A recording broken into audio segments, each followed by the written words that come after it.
The North American Racing League rolls into its newest city, Chicago, for a pivotal round to set up the championship in Zolder in 7 days. It's one more chance to put yourself in contention for a big swing at the title, but it'll first require mastering the bumpy and bruising Chicago streets tonight.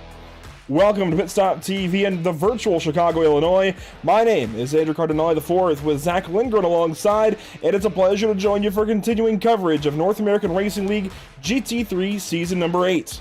Tonight's coverage from Chicago is brought to you by Muradness, by JS Consulting, and by Screw Compressor Service.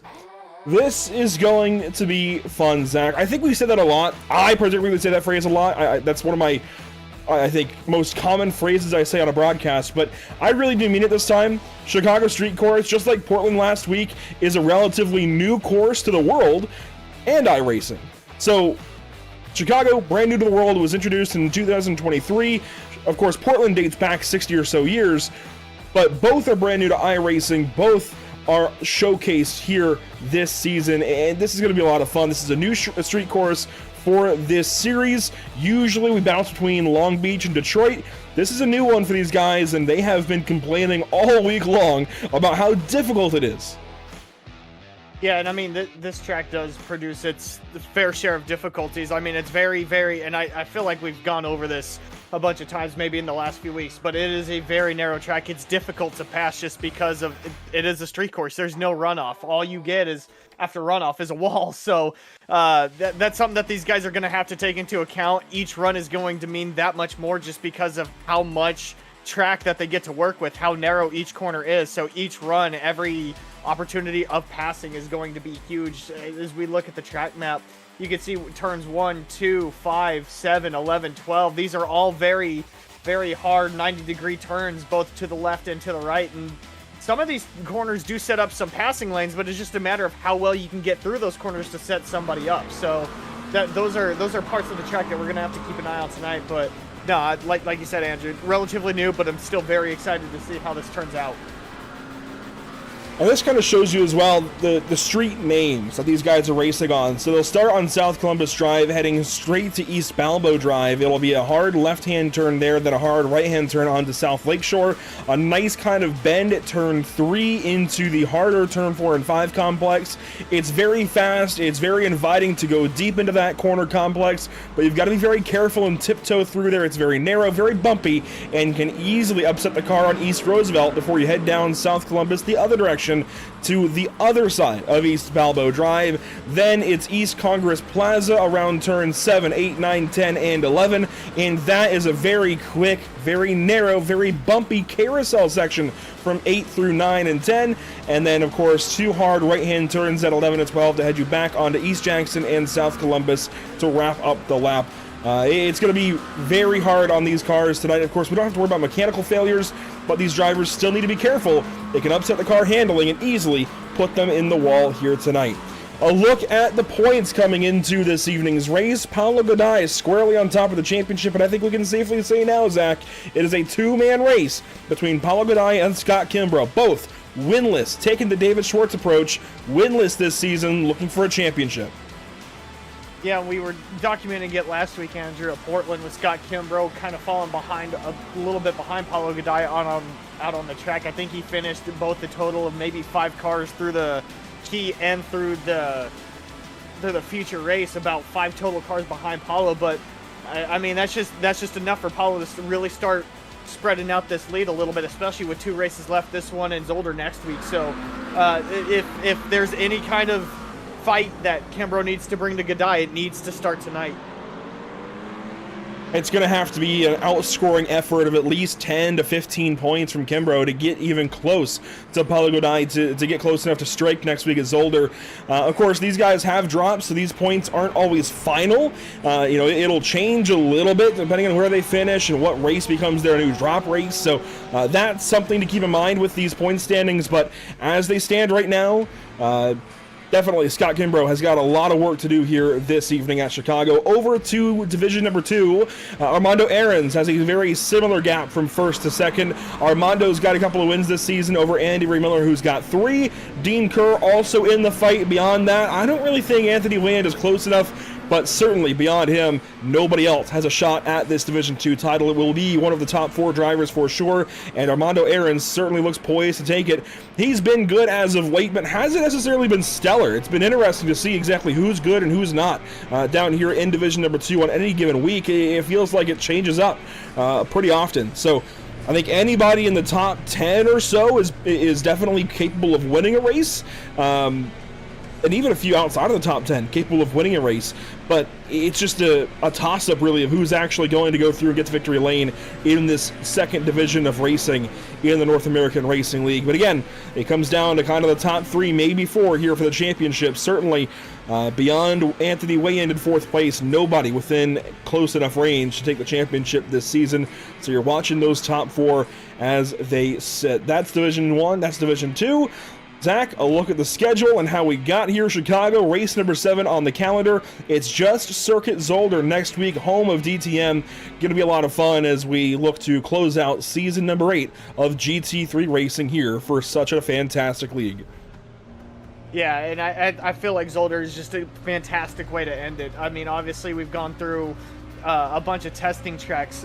Mugello, which was relatively new to these guys. Sebring, Canada. Charlotte, which was new to these guys. Portland, which was new to these guys. Now Chicago. So I feel like a track that's been relatively in the mix as far as being in iRacing for a little while. Maybe something familiar for these guys to kind of look into as far as the last race. So I feel like that's just going to be a fantastic way to end the season as we get into qualifying. Qualifying beginning, and as you mentioned there, so we'll take down the schedule. Practice just ended with Yannick Steinhoff on top. No surprise there. He has been electric the last couple of weeks. Certainly was electric last week at Portland. And, you know, on social media, the North American Racing League has a bit of a presence and puts out kind of recap graphics, recapping each week, basically. And it scores the week, the round, as an overall round. So both races kind of compiled together, and Yannick Steinhoff was also listed as the winner of the singular round, even though he won the sprint race and then finished second in the feature race. He was listed as the overall kind of winner for the week, and Francesco Antonicelli was listed second. I don't know, it's interesting to think. We don't really talk about that, Zach, kind of the winner of the round. We talk about the winner of each sprint race, each feature race, but for the round itself, Yannick has been on top a lot this season, certainly in those recap graphics more often than not. And it's I don't know, just an interesting way to think about these races as a whole, as opposed to just kind of the singular sessions that we talk about with the sprint race session, the feature race session, and everything else that goes with it. Yeah, I think ranking Yannick atop of that is kind of well-deserved, if I'm being honest, because, yes, winning the heat race is one thing. That's where you place in qualifying, so if you're able to put down a fast lap, then you're able to kind of dictate what happens in the heat race, but you're not able to dictate what happens in the future with that 15 position invert. So for Yannick to not only take on that 15 position invert, have that lap 1 incident that we saw last week where he had to go off track to avoid a wreck, to come all the way back, run an off-brand strategy, and still be able to get to the front contending for a win, I feel like that just pays dividends. So I feel like that is well-deserved. And I think it does give a shout-out to each and every driver as far as, you know, that each week there's tons of winning to go around as far as maybe D2, D1, overall week winner, heat race, feature. So there's so much opportunity for these guys to not only get their own spotlight, maybe just for a little while in NARL, but just to have that kind of somebody to shout out, say, hey, you had one heck of a race and you deserve this shout out. The other interesting thing to that, though, is, you know, he's been up front a lot this season, but has missed a race or two and is down the order in the standings. So he's not going to have a shot to win this championship. We got to look to guys like Scott Kimbrough and Paulo Godai, as previously mentioned, to win this title. So one of them will bear number 1 next season in season number 9, whenever that is. And it's interesting. Neither one has a win yet, and Yannick is certainly looking to keep it that way. Yannick trying to sweep all the races he can as he goes straight to pole with the first lap complete. Time start to roll in. Pecorini now fastest by just a little bit, actually about a second over Steinhoff that first lap. There he is. Yeah, I kind of wasn't expecting that. We saw him last week. Eduardo Pecorini pretty much took over the lead by storm by strategy and speed, and he was able to hold it off of Yannick Steinhoff. So more of the same, it looks like. If he can keep that car on the wall, he's using every little bit of track through the qualifying, and that's one of the things that can come up and bite you at Chicago, Andrew. With these walls being right here, there's no runoff. Every corner counts, every shift, every throttle input, brake input counts. So little scratch on the wall could mean a huge detriment to qualifying and even in the race. And of course, this is a NASCAR course. This was devised by NASCAR and iRacing. This isn't really intended or thought about to be for GT3 racing. I'm sure the city of Chicago would love to bring a series like IMSA or something to Chicago and, you know, have this kind of round, but at its current state, this is meant for NASCAR stock cars, which are more similar now to GT3 cars than ever before, but they aren't meant for GT3 cars like this. At least the course isn't intended for, isn't designed for it at its core. So it's interesting to see these nimble GT3 cars compared to the big heavy stock cars that we usually see around this course. BRB Racing League recently was here on the channel at Chicago. In fact, just about a week and 2 days ago.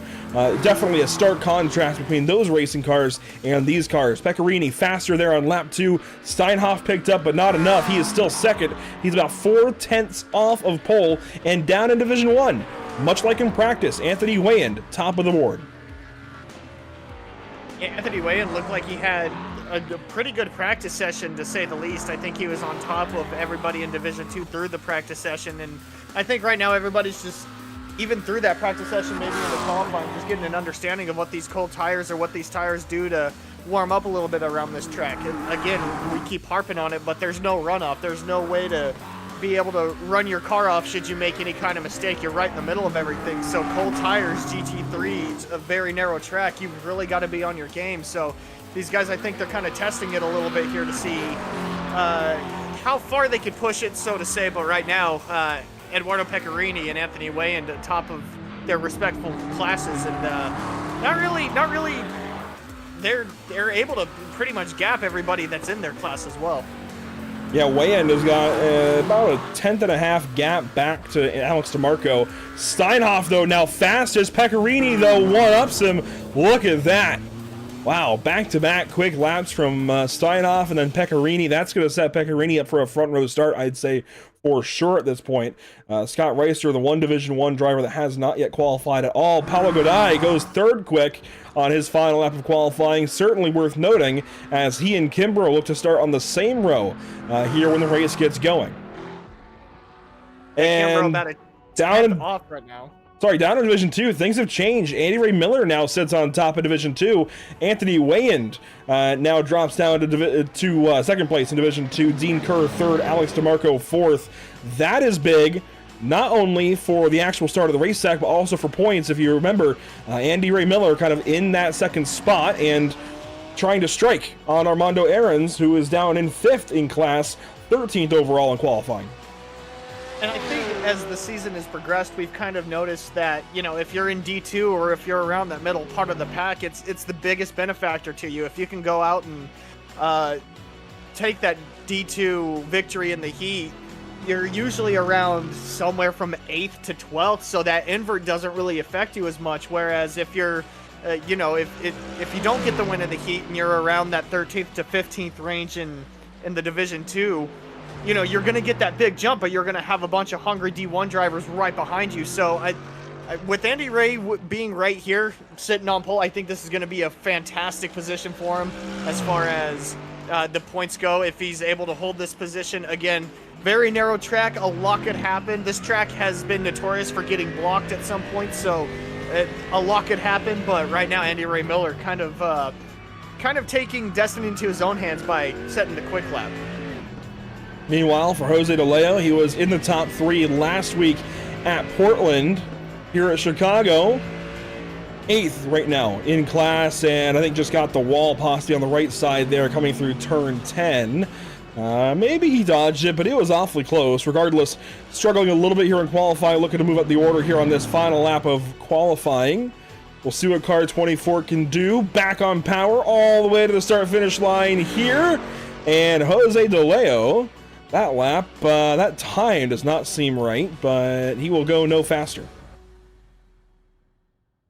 Yeah, I hate to keep harping on this track, but it is just so, and I wouldn't say that I'm harping on it. It's just that narrowness. It really brings in a lot of what ifs into your mind, especially in qualifying. You know you've got to go fast. You know you've got to push it to the limit, but with these walls being as unforgiving as possible, and with you, if you catch any kind of wall, maybe just the slightest bit, that could, invalidate your qualifying time. So it's just a matter of how much you want to push and how hard you want to get into the corners, but also what are you willing to, what are you willing to sacrifice? What are you willing to give up? And I think that's kind of bit DeLeo there, as far as maybe sacrificing some speed to keep time on track, but then again, a little bit down the order for DeLeo.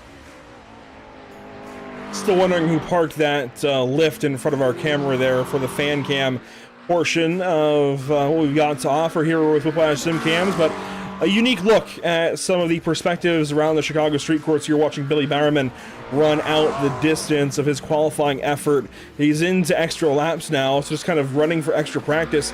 And let me tell you, all these guys need it. Even Yannick Steinhoff, Eduardo Pecorini, they could use it. Just more oil in the gears to keep them running smoothly around this racetrack. It is a very challenging place to get around. These GT3 cars, they make it maybe slightly easier than a NASCAR stock car, but not by much, Zach. They are still very difficult to tame around a place like Chicago.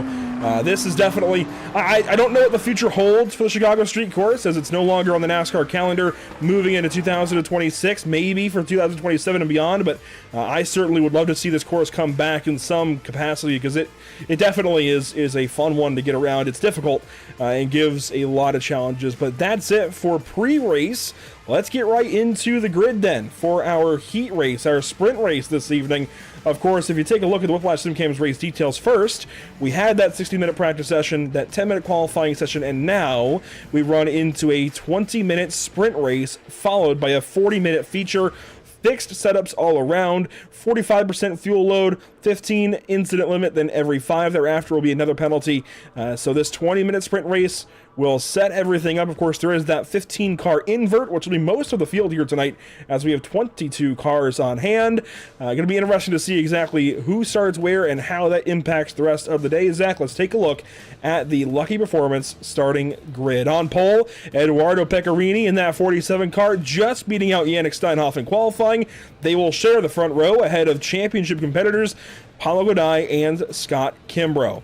Back in row 3, Francesco Antonicelli, who got his first win last week at Portland. He'll start alongside Chris Winstone, who says he just doesn't want to be rear-ended here tonight. Starting 7th, it's the pole of Division Number 2, Andy Ray Miller in that white and purple Porsche, alongside the black and green number 81 of Anthony Wayand. Back in row 5, you'll find Dean Kerr, Alex DeMarco, a couple of guys looking for the championship in Division 2. Continue on, Thomas Rayleigh will be starting at P11. Ricardo Delgado will be starting next to him, P12. Armando Aarons, your leader in Division 2. He's going to be starting down the order just a little bit. We'll be starting P13. Sven Hartman right next to him in P14. Scott Angelo and Jose DeLeo 15th and 16th. Christian Gritzko and Joshua Benjamin 17th and 18th. Sam Soidi, I haven't seen him in a while. It's good to have him back. He will be starting 19th. Billy Bowerman will be starting 20th. Robert Guadagnoli will be starting 21st. And did not take time. Scott Reister will be starting at the tail end of the field. 22 cars in total. A little smaller of a field, that's okay. This racetrack has tight confines. It'll look like a full field anyway, so definitely okay with that. And these guys are just getting their first chance as a cohesive group now to get around this racetrack. Now, you might notice there might be a little bit of stuttering out there on the YouTube, Facebook, and Twitch streams. It does seem we're taking some network hits, meaning we're experiencing some connection difficulties here at Broadcast HQ. There are some storms in the area that I imagine are impacting that. We are doing everything we can here. It's pretty much just up to the ISP gods. I can see over my left monitor the graph of kind of the hits we're taking, and it's beyond my control right now, unfortunately, so I am recording as a backup, and we'll resort to that if needed. But for right now, we're just kind of playing with it as we can, and, well, Zach, it's all you can do sometimes. Yeah, it's all you can do. I mean, there's only so much you can do when you're sending particles up to space for it to be uploaded for it to be then shot back down to Earth, and all the intricacies of internet. So there's only so much you can do when when it's completely out of your hands. Take a few more corners around here on this long pace lap around the 2.14-mile Chicago street course. The iRacing.com Porsche safety car leading the field of 22 around. Now, this is turn 7, or yeah, 7 into turn 8. This is the tightest part of the racetrack. This little stint on East Congress Plaza, the tightest part of the racetrack, including this carousel section, if you will, this tight bend. Well, it's a sweeping bend, but it's a tight part of racetrack. These are the tightest kind of pinch points on the circuit as a whole, and will certainly present an opportunity for what we have dubbed a track blocker in past events. We could see it, is all I'm trying to say. We've got to be ready for it. These guys are going to be ready for anything here this evening as they get ready to go for 60 total minutes of racing, 20 then 40. Here we go. We'll turn the music down and turn the engines up here at Chicago Street Course. There you go. Green flag racing at Chicago.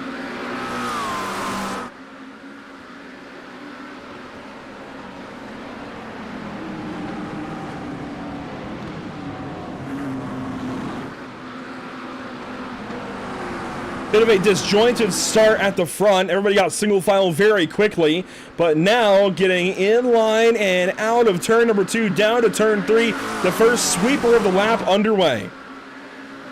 This is a part of the track that's very, very bumpy, so it's difficult to get into this part of the track. See Yannick there barely scraped the wall, lost a little bit of time.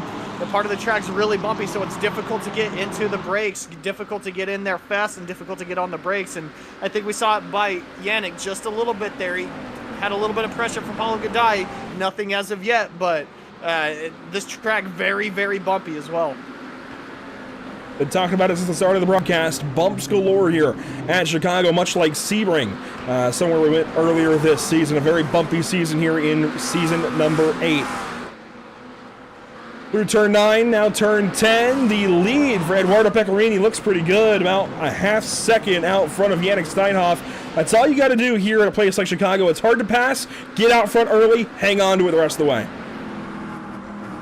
And even if you don't feel like you have the faster car, like you said, track position is going to be huge. If you're able to get a good launch on these long straightaways like we're coming down the front stretch here, if you're able to, at the very most, hold on to any kind of distance, then I think you should be good, because like we were talking about, Andrew, it's very, very difficult to pass. It's very difficult to set up a pass on one another here. So we see Scott Kimbrough there missed the line just a little bit, but as you can see, missing that just a little bit allowed Francesco Antonicelli right in front of him to get away just a little bit. So every corner, every brake, every throttle, every turn really, really counts here at Chicago. Watching Scott Kimbrough there in the 5th spot. There was a battle behind these guys. Armando Aarons and Alex DeMarco swap spots. Aarons moving forward now into 11th overall. He gets ahead of DeMarco for the 4th position in class. And Ricardo Delgado sits right behind these guys. Look at this string of race cars headed down to turn 6.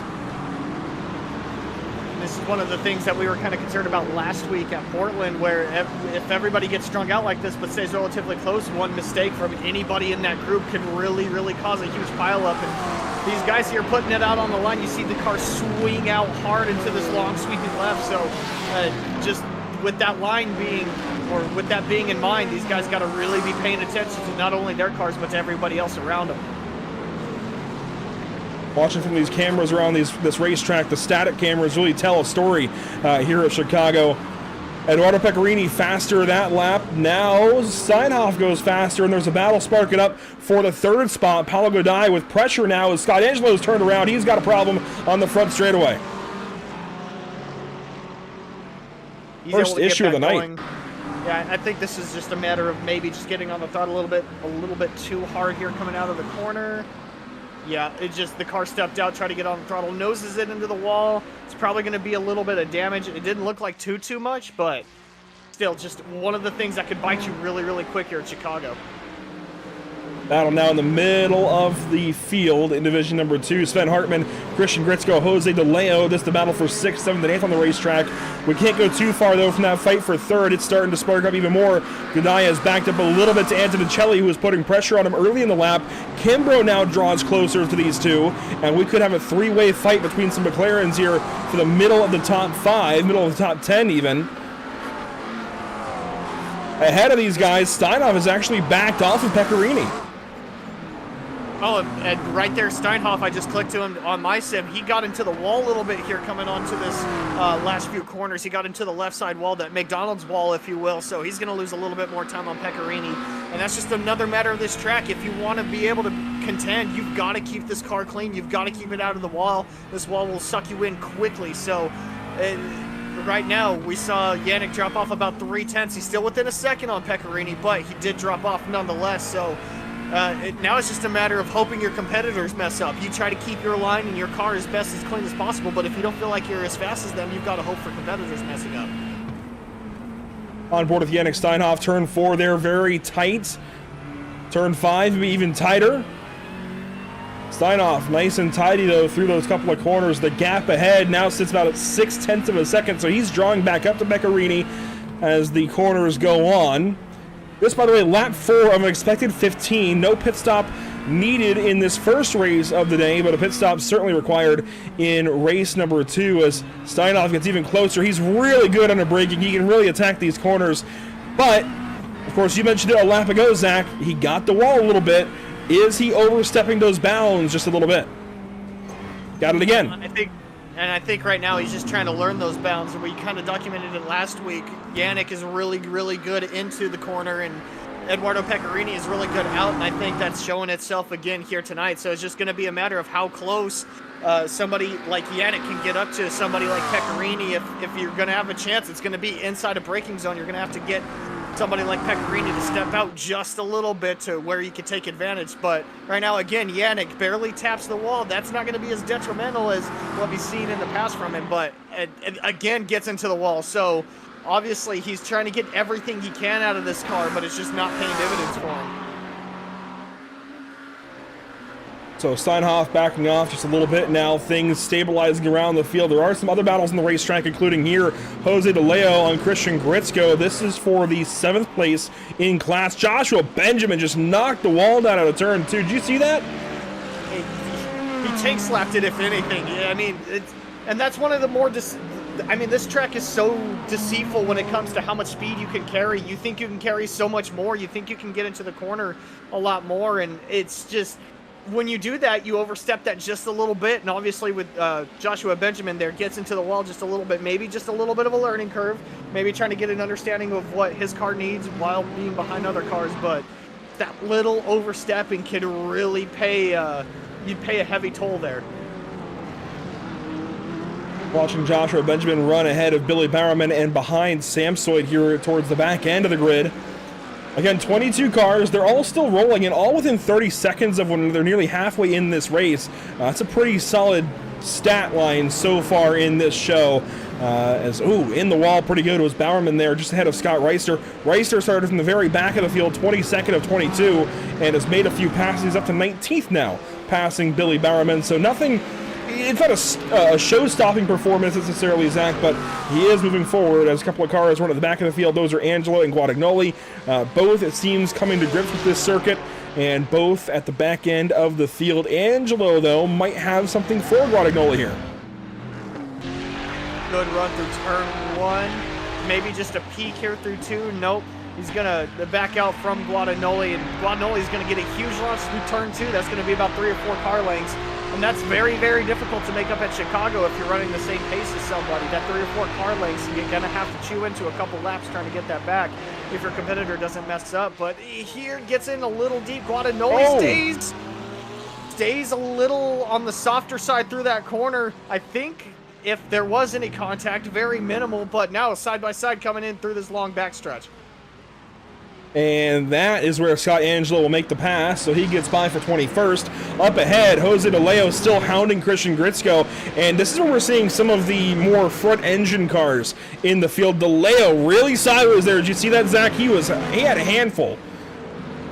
And it's just, and I think that pays dividends to how bumpy this track is. I mean, obviously we were talking about it going into turn 4 through that McDonald's corner where it's hard to get into braking and it's hard to get on the throttle when there's bumps, but Benjamin around.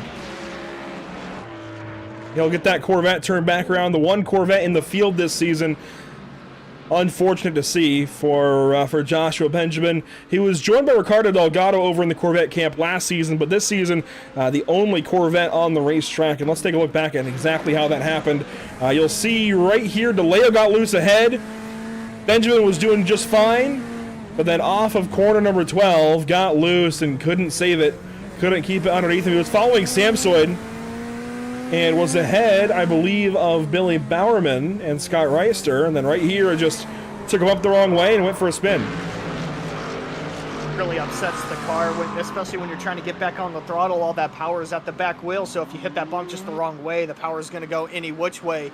So, I mean, it's just the heat race right now. Maybe it's just a matter of just getting that footing underneath you for the feature. But as we jump back up here, DeLeo at the back end of this battle between Christian Gritzko and Ricardo Delgado. These guys have been right on top of each other this entire time. This has brought along Samsoid and Scott Reister, so this battle's still heating up, still at the peak of its heat, so to say.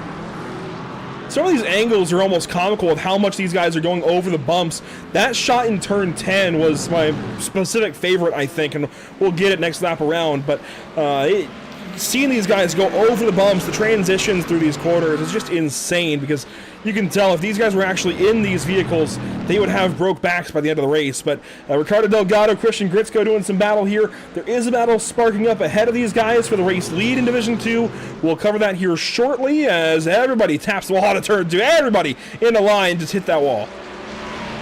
And it's so difficult, too, with the track like this where it's so narrow. You're trying to look for any kind of visual cues, and most of the time you start relying on the cars around you to be your visual cues, to start helping your lines, to start helping your braking points and everything. So when a car in front of you gets into the wall, it's almost a guarantee that you're going to get into the wall. It's so difficult to try to break those visual cues off the cars in front of you and try to put them on maybe a wall, a fence post around you, so you don't have to rely on the cars in front of you. But right now, with these guys all being in a line, they've got nothing but to pay attention to these guys to make sure there's no kind of mess up. Watch this shot right here, Zach. Look at all these cars bouncing through this section.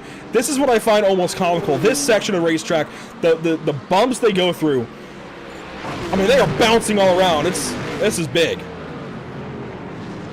Like we were talking about, any kind of misinput onto those bumps can really, really affect you. As we see Jose DeLeo, he's kind of peeling off for these guys. I don't know if he just doesn't feel comfortable being in this pack. Maybe he just wants to get into a better situation. But Jose DeLeo lets two cars go by, Samsoid and Scott Reister. He's going to follow right in front of Billy Bowerman, but Jose DeLeo just maybe not confident right now, as we see Guadagnoli now backing up into the tire barrier.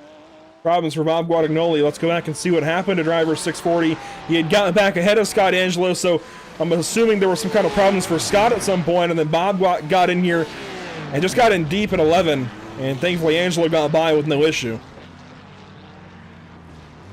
Guadagnoli able to continue. He's going to have that front bumper damage just a little bit. But as we jump back up here to the front, we see out the back end for Thomas Reilly, Armando Aarons right behind him. Armando going to take a look to the right, a very narrow part of the track for this to happen. A little bit of a defensive line from Reilly. They are able to get through unscathed, but a lot of time lost back up to Anthony Land, Andy Ray Miller. You see the flash from Aarons. He did not appreciate that. I don't think Reilly appreciated the challenge in the line like that. Aarons did not appreciate the block. That was just two guys not wanting to give an inch. And you might have to give an inch. You simply might have to at a racetrack like this. You might have to give up where you don't want to, but at the same time, these guys show maybe you don't. That was interesting for sure. That was unexpected.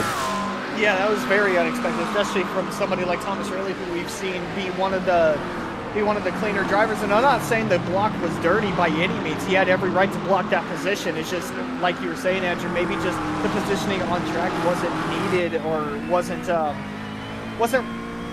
respected enough as far as trying to make a pass there as we jump up front with Anthony Wayne here. It's just, like we were talking about, a very difficult track to pass at, so when you have that opportunity, you got to jump on that. So I don't really take anything away from Armando Aarons for trying it. It's just right there. It's very, very difficult to pass, and Thomas Reilly made sure it was known that it was not going to be a passing zone. on board with Anthony Wayand. He's chasing down Andy Ray Miller. This is the top end of Division number 2, right behind Christian Winstone. And look at that battle behind these guys. Aaron's still on the back end of Rayleigh. That was scary again down on the approach to turn 7. I don't think this is over between these two. And what I mean, with how hard it is to get around somebody at this track, and now you've got to battle that mental battle of being frustrated with another driver, being frustrated with yourself. So if you can't get around somebody, it's going to cause some frustration. So right now, Armando Aaron's again he's really hounding Rayleigh right now. He's filling up his rearview mirror just a little bit, gets into the wall there, coming onto the front stretch. But I mean, that little bit of frustration can boil over really quick. So no, I agree with you, Andrew. I don't think we've seen the end of this battle at all.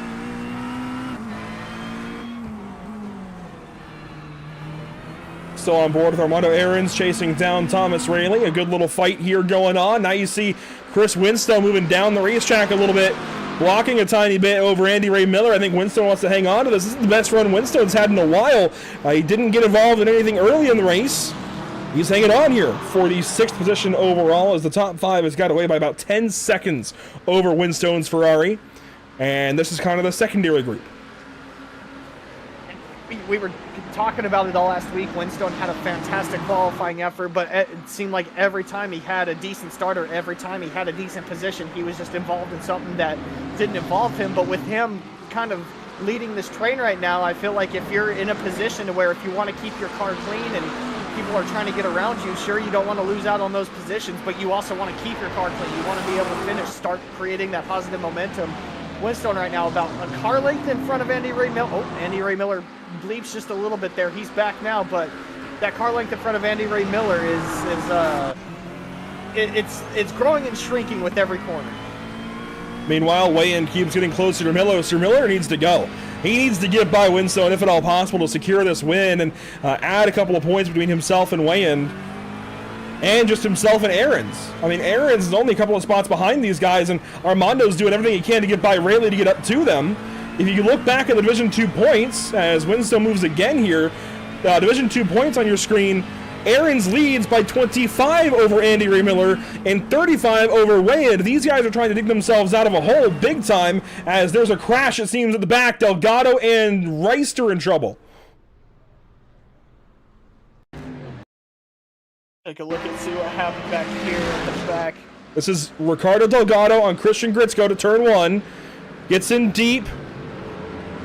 Let's see what happens in turn 2, maybe, with Samsoid there. Delgado, that's just a really unnecessary block. Trying to make sure, yep, Samsoid gets it to the back of Delgado, and then Reister just nowhere to go. And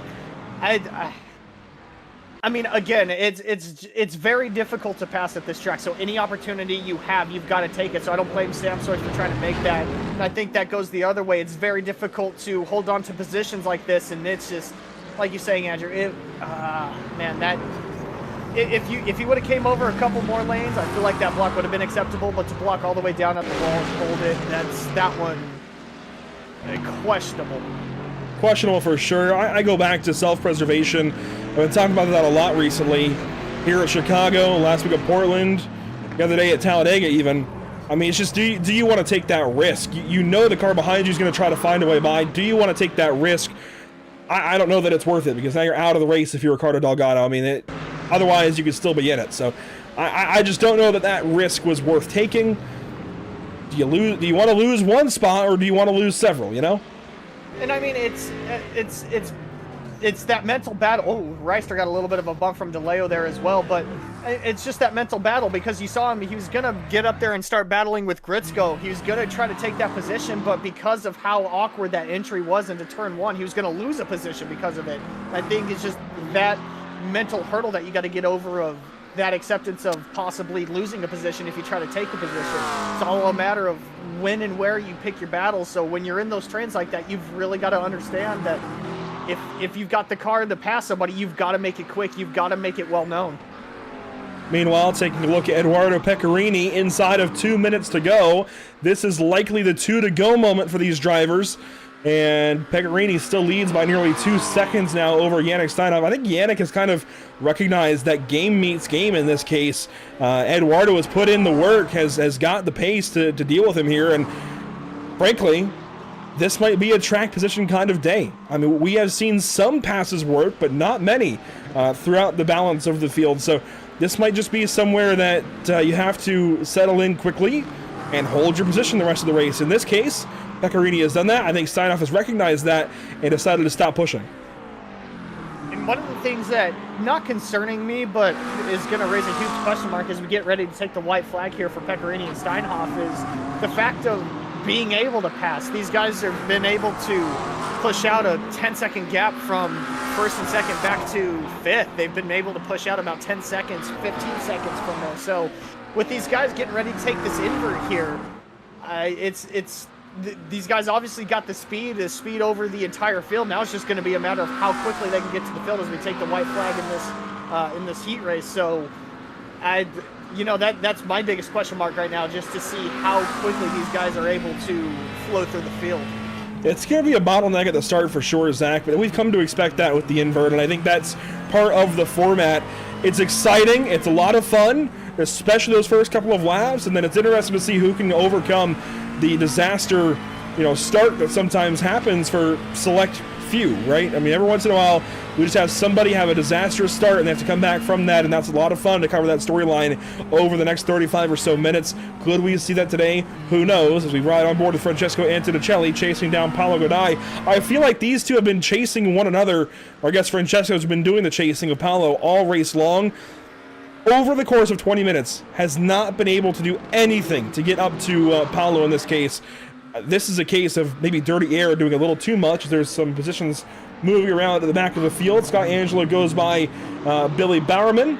And there's also the battle for the win here in Division 2. Andy Ray Miller over Anthony Wayan, and then Thomas Rayleigh doing some big blocks on Armando Aarons. A lot of great racing all over the racetrack. Here you go, Francesco Antonicelli around the outside of Paolo Godai. Up ahead, it's checkered flag now for Eduardo Pecorini. He will win the sprint race, but a spectacular battle for third. Paolo Godai going to come out ahead. Maybe it's going to be a drag race to the line. Who's going to get it? It will be Paolo Godai at the line. Armando Aarons and Thomas Rayleigh side by side in the wall, crashing.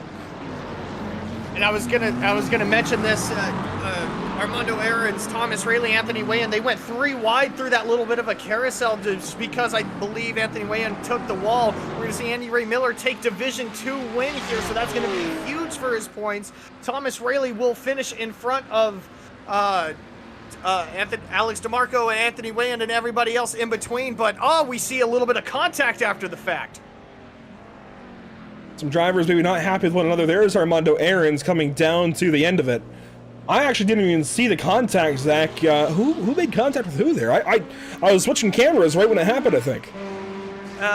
Well, the contact involved Thomas Rayleigh. I believe it might have also involved Anthony Wayan just a little bit. Now, I don't know if there was any kind of history between them as far as that goes. Anthony Wayan got a little loose or got into the wall. Thomas Rayleigh was looking at a rough spot through the long sweeper left. Anthony Wayan threw it in a little bit too hard. And I think that's what caused it. Maybe Anthony Wayan didn't appreciate Thomas Rayleigh looking in that spot, but a little bit of anger drivers here right here towards the end of the heat race. Here's the last lap. We have the time to go over it here. Let's go ahead and review what happened this last lap of racing.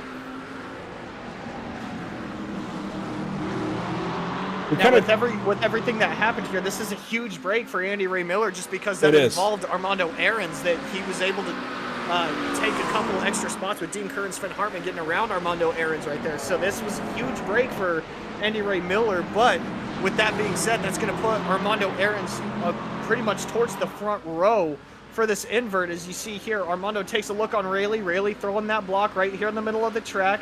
Didn't really throw a facetious block, so nothing really too bad right here. This is where everything kind of starts to get a little wild. You see Andy Ray Miller making the move on Chris Winstone up ahead. That might be why Wayan was upset. That dive from Rayleigh. That was huge in turn 7. That backs Rayleigh up on Aarons. They go 3 wide, split Wayan. Now they're 2 wide here into turn 10. This never works out. Our Aarons comes over into Rayleigh, and that's where that crash happens that we saw live. So Aarons goes back behind Hartman. the move that Rayleigh did not want Aaron's to pull on him. He ended up pulling on Anthony Wayans. So I believe that's where some of the frustration might just be. And right here, just a little bit of a tap, not showing his displeasure. Yeah, certainly some frustrations boiling over there. I mean, this has become kind of a short track of road courses even for NASCAR, and we're seeing that here. Let's go back a little further, actually, and get the full story on what happened into turn 7, because I feel like that's necessary. There's the block from Rayleigh on Aaron's again, and then Rayleigh here into turn 7 makes a huge dive. I mean, this is massive, and it happens because they're side-by-side ahead with Winstone and Miller. Rayleigh's able to get up underneath Wayand like that. I mean, that is just a spectacular move, but you see what it does. It backs him up into Aaron's and creates the situation out of turn 10. And just because of that, Thomas Rayleigh, I mean, I'm not going to put much fault on Thomas Rayleigh. He was able to keep his car under him. Obviously, he didn't make any kind of contact besides that contact with Armando Aarons right there in the final corner. But because of that, Armando Aarons and Anthony Wayand lost several positions because of it. So I can understand the frustration on both sides, and I can understand why Thomas Rayleigh did what he did. Maybe Armando was just kind of, or excuse me, Anthony was just kind of backing up the corner a little bit to, you know, let Andy Ray Miller and Winstone kind of battled themselves out. Maybe he could take advantage of a couple positions, but because of that, again, trying to take advantage, and it ended up losing him a couple positions. We'll let you guys decide at home kind of how you feel about all of that. That was definitely some rough and tumble racing here on the streets of Chicago. A lot of fun stuff here. Let's take a look at what's upcoming for us in the next few broadcasts here at Pit Stop TV. I've just realized, Zach, I left in the Wednesday on Regal Promotions. I'm going to make that correction. That is Monday, not Wednesday. We'll fix that for Sunday's broadcast for the Major Series, but we have a Monday broadcast, a rare Monday broadcast that we'll talk about in just a moment. But first up, we do go to Michelin Raceway Road Atlanta this Sunday on September the 7th with the Major Series for their 9th round of 12 this season. GTP, LMP2, and GT3 action happening this weekend. Should be a lot of fun. 2 hours of racing on tap for the Majors Petit Le Mans at Michelin Raceway Road Atlanta. Then, Zach, a very special broadcast on Monday. That's Monday, September 8th. The Gunslinger Challenge for Regal Promotions. This is going to be a one-of-a-kind event. Can you guess what's going on there? As you see, it's a big block, and it's at Millbridge. Oh, big block at Millbridge. I mean, Millbridge is a very, very small track in and of itself. So with the big blocks being there, oh, man. I bet you that's probably going to be an event in and of itself, because, I mean, just with those big cars running around that tiny track, it's going to be a very beating and banging type of race that we're going to have there. But if any of these broadcasts interest you, you could visit us on pitstoptv.com, or you could follow us on Facebook, facebook.com/pitstoptv, instagram.com/pit_stop_TV, TikTok pitstoptv1, Twitch pit_stop_TV. Right here on YouTube. If you're already here, then you know where to be, and X or Twitter, whichever one you prefer, at Pit Stop TV. So, yes, it'll be a beating and banging kind of race, but, Zach, it's not just a straight-up race, actually. This Monday broadcast we're going to have, the Gunslinger Challenge, is going to be bracket racing. 16 drivers will enter. 4 will race the feature. They will narrow it down to 4 through brackets. 1v1 races, 3 laps apiece, 2 cars on track. That's going to be a lot of fun. A one-of-a-kind event, something I've been waiting for somebody on iRacing to do, and have wanted to do myself, and finally someone's doing it. This is going to be a bunch of fun, and I hope this concept makes it over to other facets of iRacing, because this is a really cool esports-style concept. I'm excited to see how this goes. Bracket racing. Yes, bracket racing on the 5th Mile Millbridge Speedway. It'll be the first broadcast we ever have at Millbridge. And then Tuesday, we have the BRB Butt Kicker Cup Series from Auto Club Speedway. That'll be their 17th round of 18 this season. They're coming up quick on the championship. Through the 15-car invert, Samsoid will now start on pole for the feature race this evening. Here is a look at your Lucky Performance starting grid for the feature event in the North American Racing League here at Chicago. It'll be Sam Sweat on pole, followed up by Christian Gritzko on your front row. Armando Aarons actually gets a better starting spot, might even win this Division 2 race because of the incident he just went through. Could be an interesting added storyline to his points day here at Chicago. Sven Hartman will start from 4th. Dean Kerr from 5th. Anthony Wayan from 6th. And right behind Anthony Wayan, he's going to have Thomas Rayleigh lining up literally right behind him, with Alex DeMarco joining Rayleigh on that 4th row. Andy Ray Miller, Chris Winstone, that's row number 5. Behind them, Scott Kimbrough and Francesco Antonincelli will be starting 11th and 12th. Paulo Gadai and Yannick Steinhoff 13th and 14th, and the 15th. The final of your invert will be Eduardo Pecorini, and next to him will be Jose DeLeo. Joshua Benjamin will be starting 17th, and Scott Angelo 18th. Billy Bowerman 19th. Robert Guadagnoli and Ricardo Delgado will be starting 20th and 21st, and Scott Reister again will be starting shotgun on the field, I believe. Ricardo Delgado called it a night after the fact, so we might only have 21 cars in the field, but still pretty the invert here is going to be the biggest question and exclamation point here at the start of this race, Andrew. And something we have not yet talked about this evening, weather conditions, brought to you by Cody Williams Design. Look at that track temp, Zach. It is clear skies here in Chicago, which is rare, I feel like, for this time of year. Usually some storms towards the end of the day, but clear sky is giving us a 100-degree track temp despite the 70-degree ambient temperature. It's rather toasty out there. That's why these guys are screaming for grip. And with how bumpy this track is, that's probably why they're screaming for grip even more, just because of how bumpy this track is. So a 100-degree track temp with bumpy track, with cold tires, with GT3, with a lot of power at the rear wheels. I think we're in for a show here. One more time, Whiplash SimCam's race details. This will be a 40-minute feature race. Fixed setups, 45% fuel, 1 pit stop needed, 15x incident limit, then every 5 thereafter. I don't expect many guys to hit those incident limits tonight, but we may have a couple depending on how many times they ding the walls around this circuit.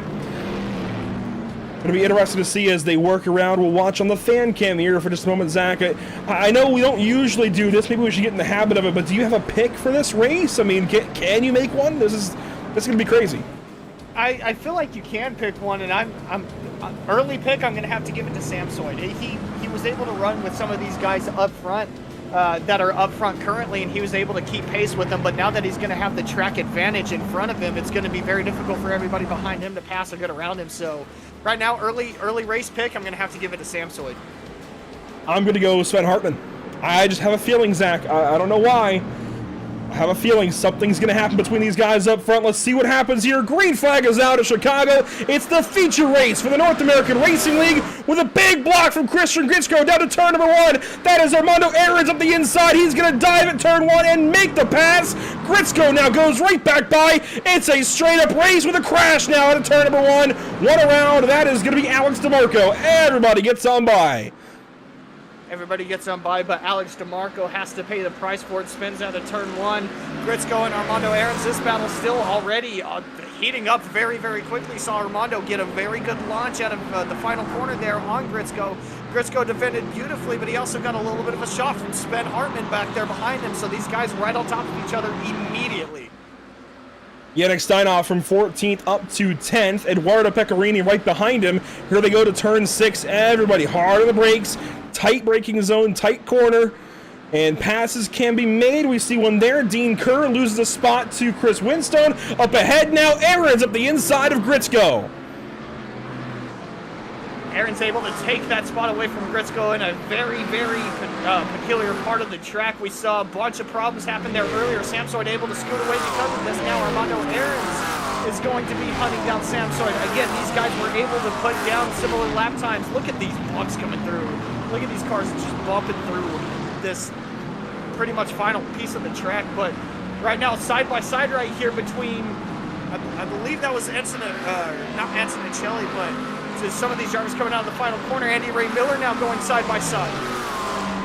Andy Ray Miller trying to pass Dean Kerr. He fell all the way back to 12th position here.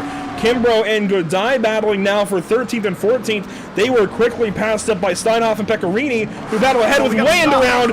Antonichelli stopped. It's a big crash here at turn 2. And Godai gets by. Kimbrough gets held up. Kimbrough's got no front bumper. And this was, I felt like this was probably going to be one of the best chances for Kimbrough to make up some points. You see some cars letting other cars by with damage, but yeah, obviously Kimbrough, no front bumper on that car. He's going to, a pit road visit's going to have to happen. Now it's just going to be a matter of when he decides to take it. I would suggest sooner than later, but I mean, pit stops are still going to have to come into a factor when it comes down to these guys, or when it comes down to this race, but it's just going to be a matter of when he decides to do it. Let's see what happened to cause all this. This is back to lap 1 for the back end of the course. So we'll see exactly what leads up to this. This is Anthony Wayand racing with Christian Gritzko, Sven Hartman, Thomas Rayleigh, and Chris Winstone. Wayand looking there on Hartman through turn 12, and the crash happens in turn 2. This is not on the front stretch. You see everything happening ahead, behind, and everywhere else. And Wayand is a little ways back. Does Rayleigh get into him, maybe? That's what I'm kind of concerned about. He does get a good launch out of turn 1, so I don't know, maybe just a little bit of a lockup. Yep, just a little bit of a lockup gets into the back to Sven Hartman and lets the car roll just a little bit, and that's what creates this bottleneck. I don't even think it was lockup. These guys probably have their ABS. I mean, it's fixed setup. They probably have a lot of ABS in it. I think he just... I think Hartman checked up to get back in behind Gritzko and try to pull an undercut on him, and everything just stacked up. That's a shame. A bunch of good cars get taken out of that too. Like you said, Kimbrough, I think Antonichelli was a part of that. No, he was not, but... Oh no, he was. I'm pretty certain on that. Watch this. This is from Kimbrough's point of view. Antonichelli came to a stop. Pecorini came to a stop. Yeah, Pecorini. That's who I was trying to get to as well. That is huge for Antonichelli, for Kimbrough, for Pecorini. That is huge for all those guys. This is Pecorini here. He was nearly in the top 10. Steinhoff almost got a piece of it. He barely got by. This is the turning point of this race. Very, very quickly at the very beginning part of this race too. So there's already a lot of storylines that we're gonna have to follow here. But yeah, like you said, Pecorini, one of, if not the fastest car out on track, gets taken out early because of a little bit of a holdup here. Steinhoff maybe gets a little bit of it too, maybe a little bit of netcode. It doesn't look like he has any kind of damage on that car, but it looked like he might have got a little bit of a netcode help from it. One more look at it here, then we'll get back to live picture. This from the drones. You see Hartman was just checking up to get in behind Gritzko. Wayand didn't know, and they all stack up, and look at this mess it causes. And while Yannick was able to get away with this, he almost had to come to a complete dead stop. That's going to really, really hurt his time now. He is going to have a little bit of free track here to be able to start picking off some spots, as he's already picked off replay here. Winstone. Pass for the lead. Replay right here. Aarons goes by Samsoid. This is for the overall lead, Zach.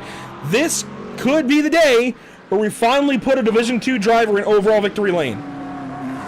It's very, very possible. Now that Armando Aarons has been able to sniff that clean air, he doesn't have anybody around him to hold him up anymore. We saw his battle with Thomas Rayleigh. That's gone now because of the inverts. So now Armando Aarons in the capper seat, and this is really going to pay a lot of dividends as we see some side-by-side racing here. Looks like Wayand's going to take a position as well, but going back to that battle up front with Armando Aarons taking the lead. Now that he has the lead, this is going to be a huge point swing for him if everything holds, because of how much that held up Andy Ray Miller because of that turn 2 incident. So now we're just going to have to wait and see how this race plays out. Yeah, this is the closest battle on the racetrack right now. Wayand and Angelo, several cars hit the pit lane after that incident in turn 2 and have fallen to the back of the field. Robert Guadagnoli in 20th. Let's pick up him. There he is, 20th spot. He is around turn 9 now. Kimbrough up the road a little bit. He's in turn 11. Pecorini in turn 12. These guys are at the very back end of the field. This is going to be absolute death scenario for Scott Kimbrough as far as his championship hopes go. He has fallen well back now, and here's the closest battle actually on the racetrack. Yannick Steinhoff to the inside, well, looking to the inside at least, of Sven Hartman. This is not for class position, but is for overall position. Steinhoff now 3rd in class, wants to get by Sven Hartman for 5th on the racetrack. Every little lap he gets held up by Sven Hartman. Those guys in front of him are going to get a little further and further away. Thomas Raley was able to make a pass on Sven Hartman, put him up to P4 overall, P2 in class. Behind Samsoid, but with Gritzko right in the middle of this, with Samsoid up there with Armando Aarons, there's still a lot of battling to be had here if Yannick wants to try to get up here and battle with these guys. You can see Yannick is not that far back right now. I think he just needs to play this smart, play his cards right, nice and safely, and honestly, Zach, as far as the fuel-saving game goes, he can probably sit back and save and pass a couple of these cars just by taking less fuel. And, I mean, we saw it last week, the less fuel for, for Pecorini was able to jump everybody and was able to hold that position. That fuel saving really did come in handy, so I think if everybody keeps that in mind, some fuel saving might be worth having here as we look with Andy Ray Miller here behind some of the cars in front of him, Paolo Gadai and Dean Kerr, so... Sven Hartman problems. Sven Hartman in. Problems for Hartman down in turns 4 and 5. Let's see what happened here. Racing with Yannick Steinhoff. Seems to be a problem for the BMW driver deep into turn 4. Gets the wall really hard, and that allows Steinhoff by. Just the deceiving part of the track. You think you can carry so much more speed, but with how difficult it is to get through that part of the track, you've got to really woe it down. And right there, it just bit Sven Hartman just a little bit. Turn in maybe a little bit too late, maybe carrying too much, and I think Sven Hartman's going to call it a night from right then and there. Dean Kerr now in trouble. Let's get to the right spot here. Racing with Andy Ray Miller and Francesco Antonicelli turned around there in turn 7. Oh, almost backs up in front of his fellow competitors, able to avoid everything right there. But yeah, Dean Kerr trying to get back going again, almost backs up, almost creates a bad situation worse, but everything seems to be okay as of right now. Obviously, the time loss isn't okay, but better to have a car still running than no car running at all. Angelo gets himself righted and continues on. This is now up at the front of the field. Samsoid runs 2nd overall, but leads in Division 1. He's ahead of Christian Gritzko, who we're watching, with Thomas Raley right behind, and Yannick Steinhoff quickly closing in on Raley. Here's Steinhoff's perspective.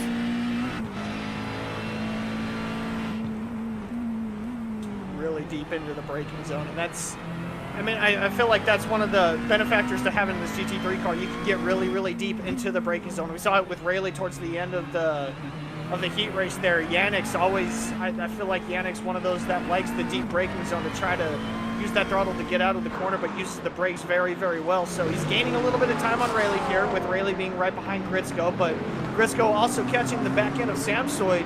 This could start this train that we saw earlier in the heat race, Andrew, where everybody's just trying to fend for themselves and not really allow anybody by. So as we've seen, Raley been decently aggressive with blocking. I don't know how quickly he's going to let Yannick Steinhoff by. This has all the makings of just like last week at Portland, where Yannick is going to get by all the chaos and the mess at some point in the middle of this race, and then have to run Armando Aarons down for the win. Well, actually, last week it was Antonicelli he had to run down, wasn't it? This week, it seems it'll be Aarons. And Aarons was up front in the battle last week at Portland as well, but didn't end up coming out with it. I think he won in Division 2, but couldn't win overall. There was a lot going on last week at Portland, a lot here at Chicago as well. These are kind of 2nd through 5th on the racetrack overall, with a mix of who's actually in it for class. 3 of these drivers are here in Division 1. 1 of these drivers is Division 2. That is Christian Gritzko. And Gritzko has been so hard on himself this season. He's had good run after good run. Maybe a misstep here and there, just like that corner was a slight misstep. But he's had a lot of promising runs this season. This is another one of them. Yes, he was gifted the start up front by the invert, but that doesn't mean that he can't hold his own. He has held his own. He's right behind Samsoid, and it's not like Samsoid's holding him up or anything. I mean, he has driven up to that 7 car, who is a Division 1 competitor and usually towards the top end of the field. So this is a really good run for Gritzko. I think proving himself big time in front of the crowd here at Virtual Chicago. And he's holding off Raley for now. I don't know how much longer. I mean, Raley's hungry, obviously. We saw that in the sprint race, but for now at least, Christian Gritzko doing a great job. Yeah, and I'll mimic that one as well, Andrew. We saw the first time we really got to see what Grisco can do. We saw him start up front at Sebring. He had that little bit of a misstep going into turn 1, but ever since then, every time he's had a good run, maybe just a little bit of misfortune has followed him as well. But I mean, he's had really, really good runs. He's finished up front in his class and obviously running very, very well right now, being right behind Samsoy, being right in front of Rayleigh and Yannick. And he's not really messing up too much to the point where he's giving up time to others. As you can see here, he's running Samsoy down through the backstretch. So, I mean, Grisco here showing off what he can do when everything kind of goes the way he needs it to be. And Grisco kind of showing off his talent here. And you keep seeing the notification pop up. Eduardo Pecorini continues to run faster and faster laps. He may get the fastest lap of the race today just by virtue of being in clean track because he is so far behind the rest of the field. He may be able to get that as Grisco gets a little crossed up. That opens the door for Rayleigh just a little bit here to turn 11. No move made, but they do fall back off of Samsoid ever so slightly. And, you know, I gotta say, Yannick Steinhoff is being very patient. I think he realizes he's not really in it for the championship anymore, and he's actually pitting. Wow, this is early. And what we saw last week, the early pit from Yannick to try to jump everybody. Now, I don't... Gets him out of traffic.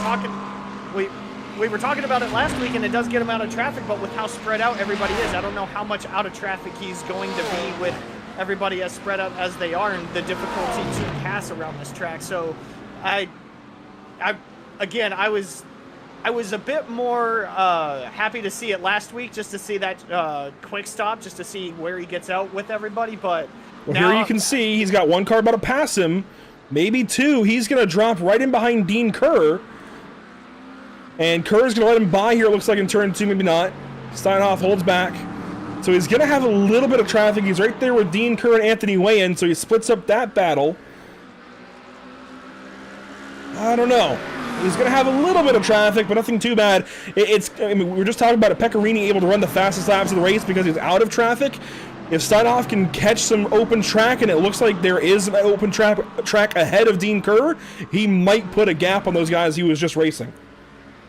And it's just a matter of how quickly he can get out Dean Kerr. We see Guadagnoli stopped in a very, very pivotal part of the track. If he's able to get going, looks like he's going to stay. You got to just tow. You got to tow. Yeah, he's got to tow at this point. And he doesn't look like to be doing that. It looks like he's trying to get the car refired or something. He does. He eventually does get it refired. Man, that was a very, very sketchy part of the track. Looks like he's going to come out. Oh, I thought he was going to jump right in front of Dean Kerr there. That's going to slow up those guys right there.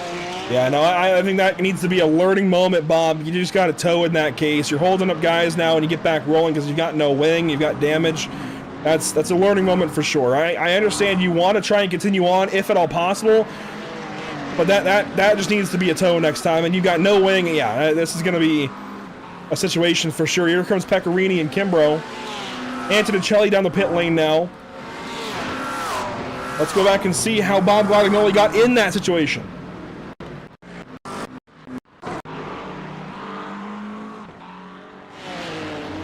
Just got loose and bins it. He noses it into the wall, doesn't hold brakes, and that's going to be... Oh, he's going to try to turn it around. He's going to slam the back bumper a couple more times. That's what's going to delete his wing pretty much. Yep, right there. Right in front of the leader. Oh, my gosh. And that's going to be huge in terms of Arians holding on to the lead over Steinhoff. That could have just swung the race. We may not have that historic moment anymore because of that right there.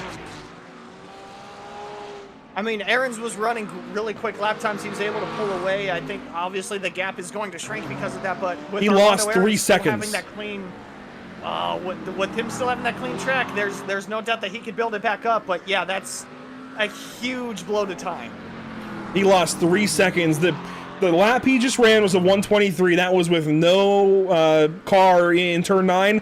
The lap before that was a 1:26, as now Christian Gritsko is under fire from Paulo Godai, and Gritsko has had some mistakes, it seems, because he has fallen back out of that battle with Rayleigh and Samsoid. He's defending here over Godai, which I think Paulo could handle, considering Kimbrough's having a really bad day. I think this is going to be okay for Paulo. I think he can deal with this roadblock a little bit, although he is flashing Gritsko. But back up to the Armando Arians situation, you know, this could be a historic situation. He could be the first D2 driver to win overall. It might just be out the window now because of that. It was a 3-second and change difference in lap time. So take a look. as I take a look towards the back, Yannick Steinhoff has been able to get around Dean Kerr and everybody there. I believe they might have pit. So yeah, he's in free track now. So like you were saying, Andrew, that little bit of a gap there, or that little bit of an issue might largely swing what we see right here at the end as we look up here with Samsoid and Rayleigh going at it. Rayleigh still on the back end of Samsoid. Now that Gritzko's going to come down the pit. So Gritzko coming in just a little bit before halfway here. He's got damage. That's what it is, Zach. Look at the wheel. He got the wall somewhere.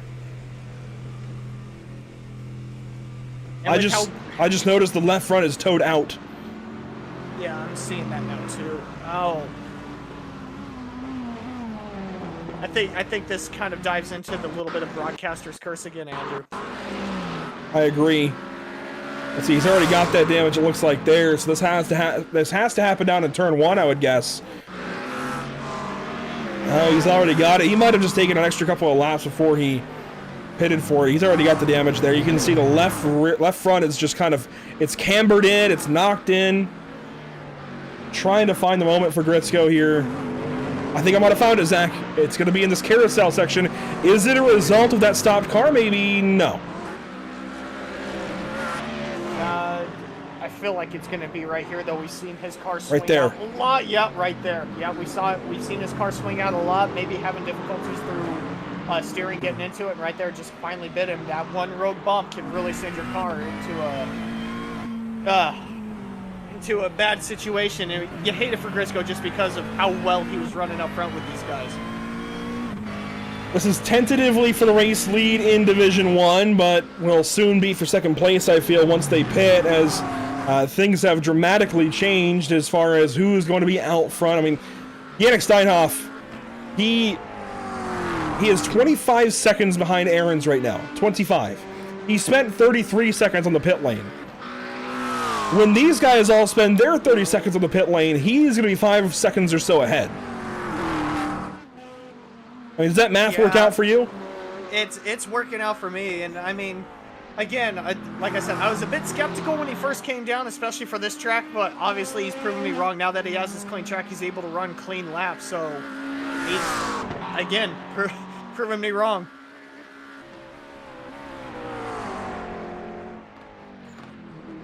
So Steinhoff likely poised to take the race lead here once pit stops cycle out. Car in the pit lane, Billy Bowerman taking service. And he will be down and away, 10.98 seconds. Still around that 33, I believe, 33 to 38 second mark. Yeah, 35 seconds. So if that's any indicator, then yeah, like you were saying, Andrew, Yannick with his 33 seconds down pit road, with him being 25 seconds behind Armando Aarons, this looking a little bleak right now as far as that goes. Now, we saw Armando lose about 3 seconds, but as if we were to add 3 seconds to this times, call it about 26 to 28 seconds, Yannick's still going to be able to jump him from this whole pit cycle. And there goes Steinhoff, fastest on the racetrack, a 122.285. Yeah, this is not the situation that anybody really wanted to see other than Yannick Steinhoff, really. I think everybody wanted to try and bring him down today in this feature race with this invert, but given the way things have gone, it very much looks like another Yannick Steinhoff kind of day at the front of the field. Now, of course, Pecorini did win the sprint race, so Steinhoff winless for the day so far, but it's looking very much like he'll be able to outpace the rest of the field the rest of the way. He's had a lot of clean track, running a lot of fast laps. It's looking like his kind of day. Now, a lot of cars have already pitted, made their pit stop and whatnot in the first half of this race. Those are guys like Christian Gritzko. He's pitted along with Francesco Antonicelli, Alex DeMarco, Anthony Wayne, Dean Kerr. Scott Angelo has not yet pitted actually for his fuel stop. He did pit earlier for damage.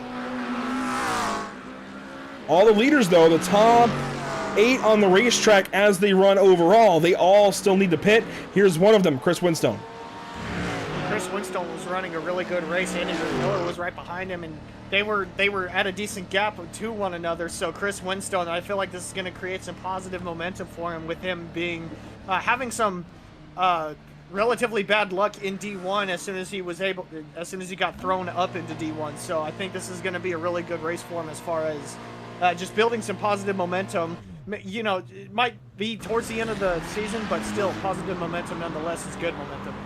And there you saw Joshua Benjamin also in the pit lane. A longer stop for Winstone, 11.1 seconds. He will fall back to the 9th position behind Eduardo Pecorini, who still needs to make his fuel stop. Joshua Benjamin will fall back here to 5th in class behind Christian Gritzko, but ahead of Alex DeMarco.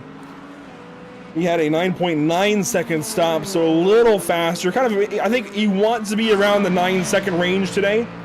We'll see how that holds up, as there's a battle here. Rayleigh and Samsoid still going after it with Paulo Godai right behind these two. These are your top 3 right now on the racetrack in Division 1. Aaron's still ahead by 6 seconds over these guys. And right now, I think this battle, well, as I say that, Godai's going to come in and take his pit stop, but this battle that keeps shaping up between Rayleigh and Samsoid is going to bring Godai in. Now with Godai coming in trying to undercut them, I think he might be able to do just that, undercut them, take those 2 positions away. He was catching them at a very rapid pace, so this is going to be another, looking like, if everything holds, another huge day for Godai. So Godai down in the pit lane. There goes Yannick Steinhoff on by. He's now 23 seconds behind the race leader, Armando Aarons. So here he is in turn 2. Aaron's over there in turn 6. I want the Cinderella story to happen, Zach. I keep looking for the opportunity for it to happen, but it's not going to happen today, I don't think. We had the best chance we've had in a while when he got by. I think he just burned a little too much time getting by Samsoid, and then, of course, the stopped car right here in turn 9 really hurt him. Added 3 to 4 seconds to that deficit. Just unfortunate. We almost had it. And I think we are going to see that history at some point just because of how this format has played out. We've seen these cars get up front. We've seen Division 2 drivers get up front and hold that position for quite a while. It's just the overpowering skill that the D1 drivers have shown. Yannick, Eduardo Pecorini just completely overthrows the D2 drivers. But I think we are going to see it. We can't keep seeing all these opportunities continuously slip by. I think we're going to see it at some point. May not be this season if they decide to keep this format to next season. I think we might see it next season, but I don't think there's any way that we don't see it at the very least in the near future. Yeah, I'm pleading, Scott Reister, please keep a version of this format at least. If you want to tinker with it a little bit, that's fine, but please keep a version of this format. This has been a lot of fun. I really have enjoyed it. I mean, there's so many ways we could improve on it, add to it, but Scott, I am begging you, please keep a version of this format for whenever Season 9 happens. This has been a lot of fun. Season 8 may be the most exciting yet in the North American Racing League. This has been a really cool format all season long. I do want to mention, Zach, we have this obligation for the Lucky Performance Lucky Break of the Day. While these two get battling, I want to bring up the graphic at least and talk about it verbally, because I think it has to go to Yannick Steinhoff. If he was a few inches to the right in that mess in turn 2 earlier in this race, I don't think he has this race setting up the way it has for him. I think he's likely in a big crash like everybody else there and potentially out of the race. Could have too much damage, but since he just got by it, as Armando Aarons will finally pit, since Steinhoff was able to just squeak by that crash, Zach, I think that's today's Lucky Performance Lucky Break of the Day. I can't think of anything luckier than just barely squeezing by a crash like that. I've got to agree with you, Andrew, just because of that incident. As we see Yannick Steinhoff, he's going to overtake Armando Aarons there, but we come back up front. But I agree. I just maybe half a foot over to the right, he's in that caution or that incident. Half a foot over to the right, and his race is done, or he's got to repair damage, got to come in early. It just, that little bit of difference is going to be an entire race-altering difference, just because of how close it was and how he was able to escape. So I agree, but right here up front with Thomas Rayleigh, he's still all over the back end of Samsoid, and he just has not been able to look for any kind of position. That corner has been the best for Thomas Rayleigh versus the worst for Samsoid. Thomas Rayleigh's been able to gain a lot of time, just hasn't been able to find anything else. It seems like he's setting up the whole lap to try to get him in that corner. Gains a little bit of time here through 11, coming down to 12, but right now Thomas Rayleigh still on the back end of Samsoid here. I see do either one pit. There goes Samsoid to the pit lane. Rayleigh will take over the race lead for the time being, but of course still needs to pit, and Samsoid will come in for his service. He'll bring Andy Ray Miller, but leave Jose DeLeo on the racetrack. There's Miller heading down the pit lane. Here comes Yannick Steinhoff down the front straightaway. He will be the leader once this all cycles out. He's got a 7-second gap and growing over Aaron's. That is huge. Yeah, and I mean, don't get me wrong. Aaron's has ran a fantastic race in the feature. He's ran away from Samsoid, Rayleigh, Godai, everybody that was behind him. It's just a matter of how everything played out. And right now, it's just you can't really do much about it. Like, the only thing at your hands right now is your car and your race. You can't really do too much about any other drivers. And just unfortunate that Aaron's has to be the back marker for Yannick Steinhoff as of right now. You see Andy Ray Miller getting back on the racetrack just ahead of Chris Winstone, and I do mean just ahead of Winstone. They nearly collided there in turn 1 when the 33 car exited the pits. Here we go. Here's our race leader at the moment, Thomas Rayleigh. He's got a pit still and likely will do it here this lap. I wonder, was he able to save some fuel? Could he maybe be ahead of Samsoid after this pit stop? He's got to come in here. Here he comes. And this should also bring in Jose DeLeo here in this final corner. Let's watch that Mercedes. Yes, he will pit as well. So pit stops for each of those two drivers. They head down, and there goes Yannick Steinhoff on by. Pit stop here.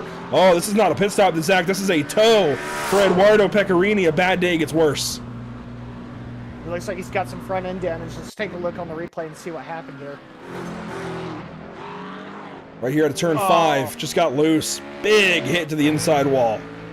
Huge impact to the inside wall. Loses the back bumper as well. Tries to get going. The toe's out at the back. Look at him trying to straighten the car out. He's 90 degrees to the left, and the car's still trying to turn right. Let's watch it back. A bad day turned worse. Hey, it was a good day at first. He won the sprint race and then was stuck in the back when that crash happened, was following Yannick through the field. They could have dueled it out. Unfortunately, he was caught up, zigged when he should have zagged. Yannick got through, and Pecorini just had to deal with it, and that's a lot of damage. And this is what you mentioned, him trying to turn the car 90 degrees to the left or so, and that's just not going to work. No, I think... I mean, I hate to say it, but I think the day is done for Pecorini just because he probably had to take a quick repair, the fast repair, the one that these guys had at the start of the race because of that turn 2 incident. But now, obviously, it's just, I hate that for Pecorini just because he was one of the faster cars on track. But I guess it's just the way of the beast sometimes, and just the way that the race is played out. And all of this that has happened so far in the sprint race has been within these first 30 minutes. We're only just now hitting the 10-minute to go mark. I feel like we should be a lot closer to the end already, Zach. We're just a couple of minutes to go, but we still have 10 minutes of racing here. That is a decently lengthy time as Joshua Benjamin's got trouble. He toes to the pit lane. Take a look here, see what happened to Benjamin. It seems like the grip is starting to really get away from these guys. Oh, he catches the wall trying to turn into the long sweeping left.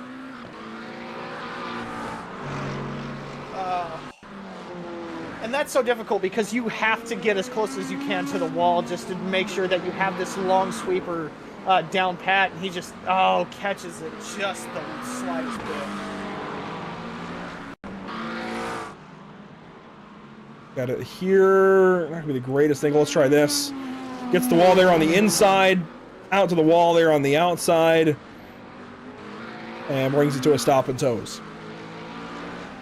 I mean, I give it to him a good heads up to try to get on the brakes as quickly as possible, get out of the way as quickly as possible. But yeah, Joshua Benjamin going to call it a night right then and there. It's just, unfortunate part of the track. You've got to really be as close as you can to these walls, and if you get a little bit too close, you see what happens there.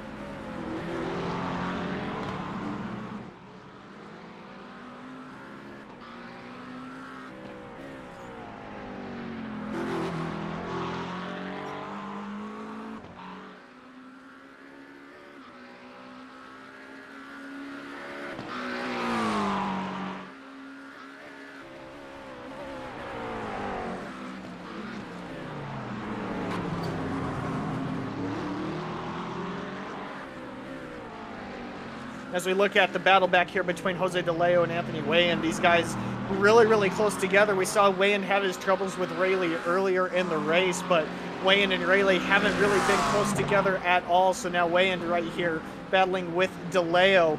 Very, very close getting into turn one. It doesn't look like he's going to have the run. DeLeo a little loose out of turn one. He's going to hold on to that position just a little bit. But as of right now, Weyen looks to have a good run, slides out of turn two just a little bit, and that's one of the issues with this track and with how the tires are wearing, with how hot this track is, just the bumpiness, the grip starts to really erase at these tires. DeLeo looked like he might have gone into the wall a little bit there, swings out way wide again. Weyen might have a run down this backstretch here.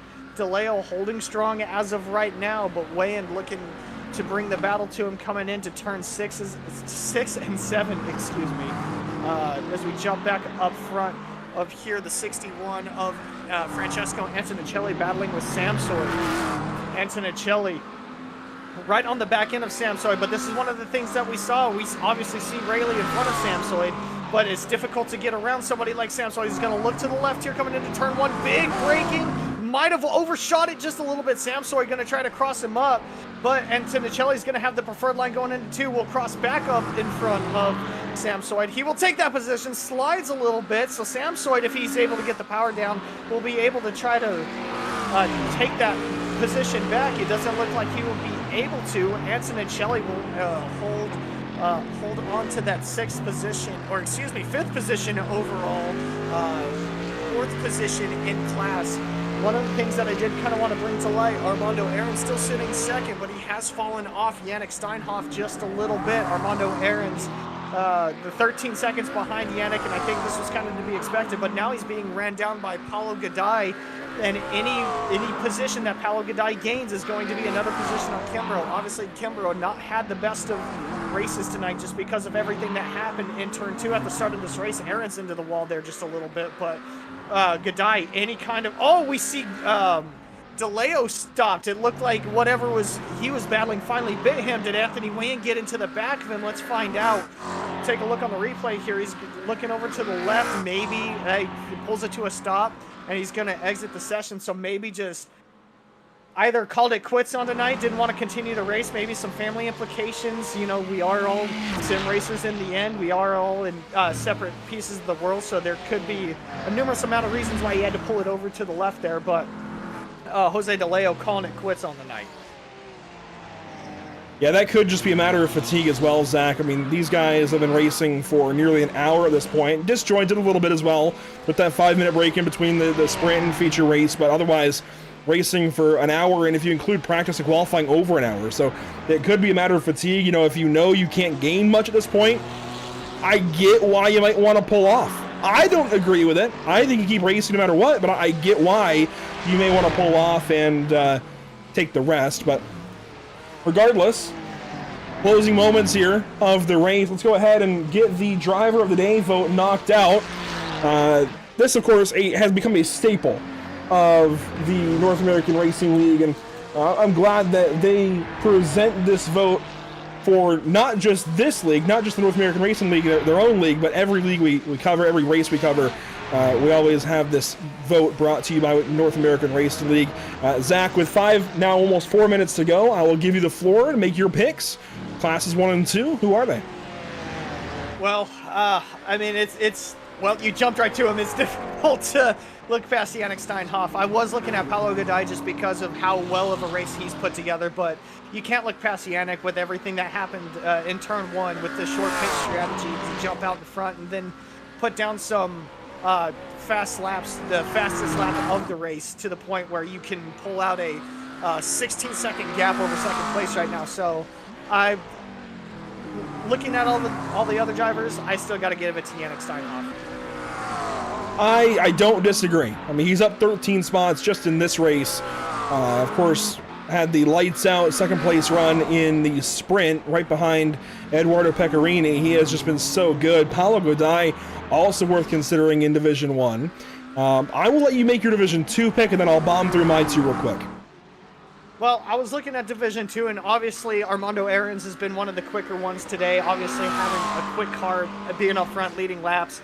But I'm going to have to give my nod to Andy Ray Miller. He has been quiet. He has been consistent all night long. He's been slowly gaining positions. He's up to P7 overall, P2 in class. Now, obviously, in points, with Armando Aarons being P2 overall, that's going to shift just a little bit. And with Chris Winstone on his back bumper, that might shift a little bit more. But with him winning the heat race, still keeping his car clean, keeping himself consistent throughout the race, I'm going to have to give it to Andy.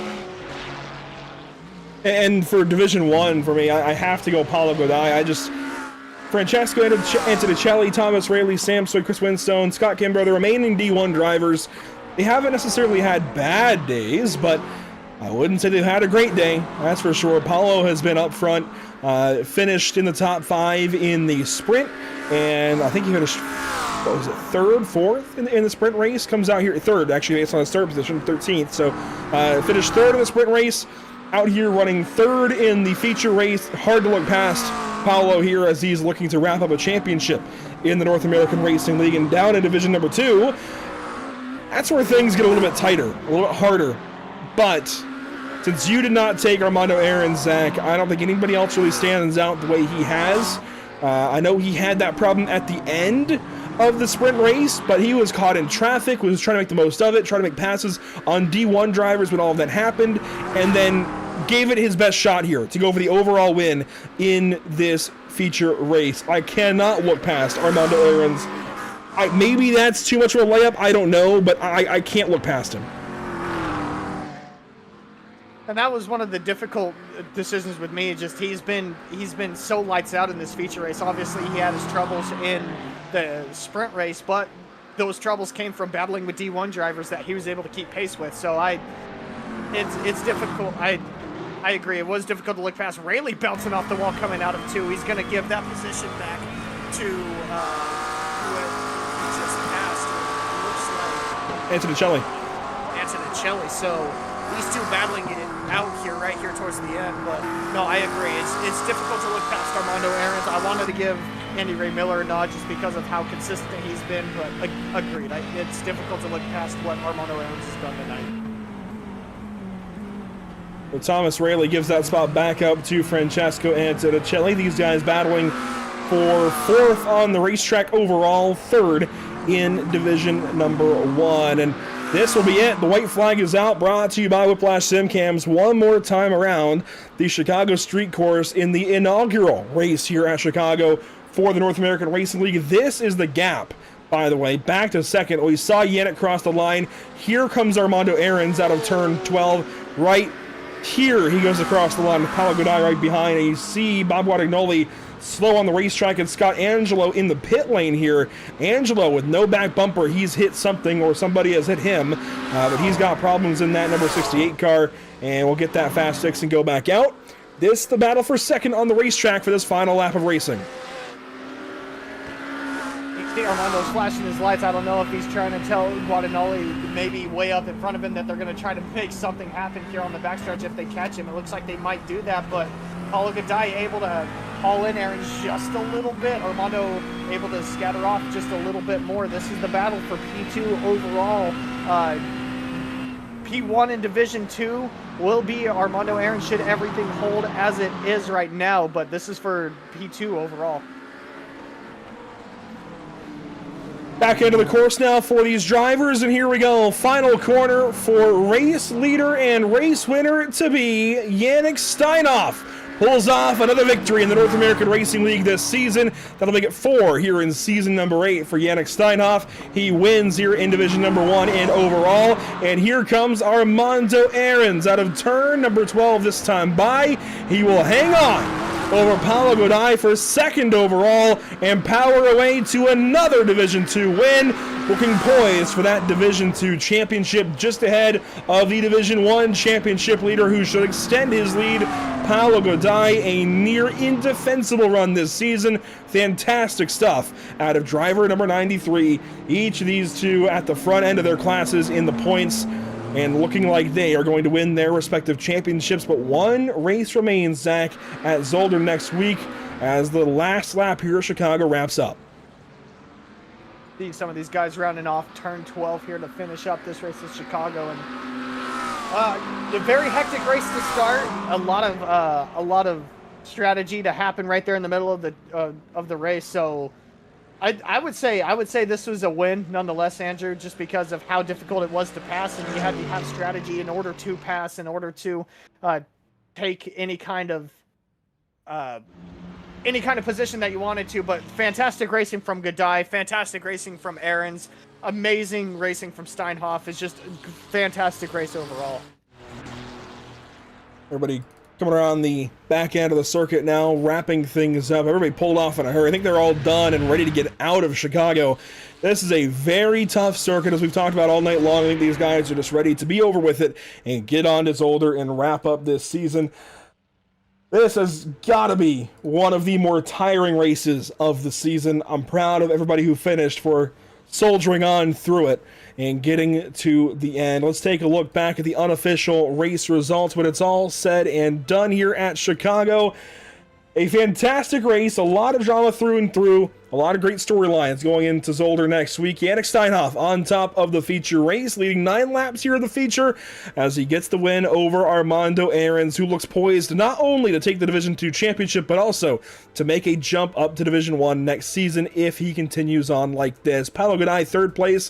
Francesco Antonicelli, a strong 4th when it's all said and done. Thomas Rayleigh, a top 5. That is strong, considering how the sprint race for him being mired back in traffic. Samsoid, 6th after starting on pole. Andy Ray Miller, 7th. Chris Winstone in 8th. Alex DeMarco, 9th. And Anthony Way in 10th. 4 Division 2 drivers in your top 10 this week. Scott Kimbrough will continue on after 10th place. He was able to jump back after everything that happened, so that was still a good run for Scott Kimbrough.